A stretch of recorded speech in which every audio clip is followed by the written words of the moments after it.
All right, so a little bit ago, I did a podcast with the Clean Strength Fitness coaches, and we discussed fear associated with being in meet prep and how that fear can either work against us and sabotage our game day performance, or how we can leverage it into something productive and set ourselves up for success on game day.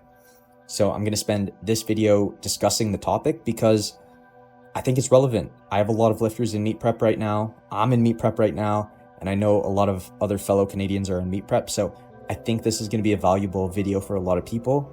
Let's get into it. Now, I know some people aren't going to be a fan of the language fear, right? Like, it's not really scary for most of us, but we definitely feel some pressure. So that is what I'm talking about. You can feel pressure by what your competitors are doing in prep, and maybe that's getting the best of you. Or maybe you're mostly just feeling pressure of, the meet's getting close, the timeline is shrinking, and that may be leading you into making some bad decisions.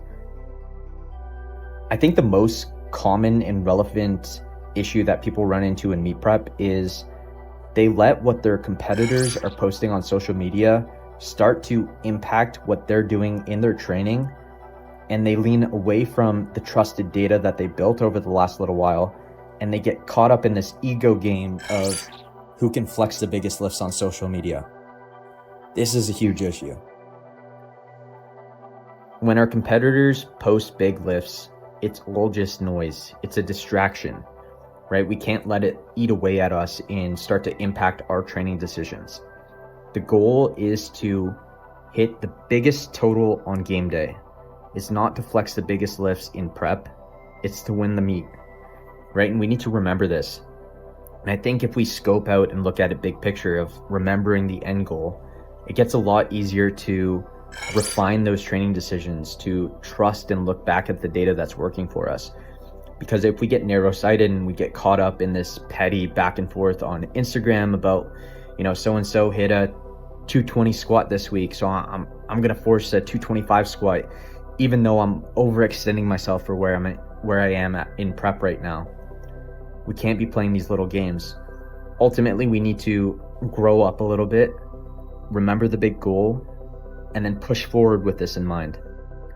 Now, don't get me wrong. It's not like we need to ignore what our competitors are doing, or it's not a bad thing if we're feeling some pressure when we see our competitors hitting a big lift. It can actually be massively productive if we pour that and leverage it into something productive.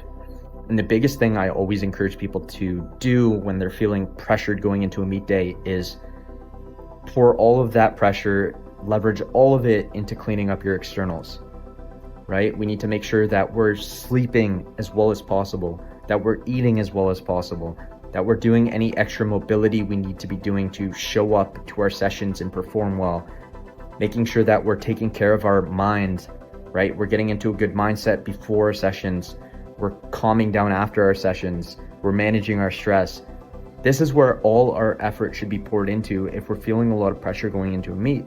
And this is what the really good lifters are doing, right? They're not letting their competitors' big lifts influence their training decisions. They're just using it as motivation, as a little bit extra drive to push harder in their externals and maybe also in their training as well, but not making poor decisions as a result of it. And I think I was a great example of managing the pressure well this week, right? Some of my competitors are posting some really big deadlifts, their benches are trending well, but I didn't let it influence what I'm doing in my own training right now. I knew 280 was the right call. It was backed by data. So I took 280. I'm happy with how it moved. It was a much better deadlift set than last week, so I'm very proud about that.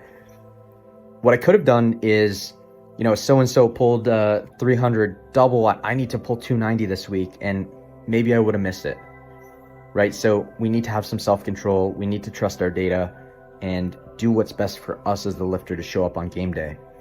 Another example of this was on my bench press. Last week, I took 170 kilos, but I wasn't happy with the speed of it. So this week, instead of forcing my load up and trying to prove a point, I can bench 175, 180 for a double, I just repeated it, right? I took 170 again. I performed it to a much better standard, and that was the right call for me. This is what I needed in my own training to show up as a better lifter on game day. So Practice what you preach.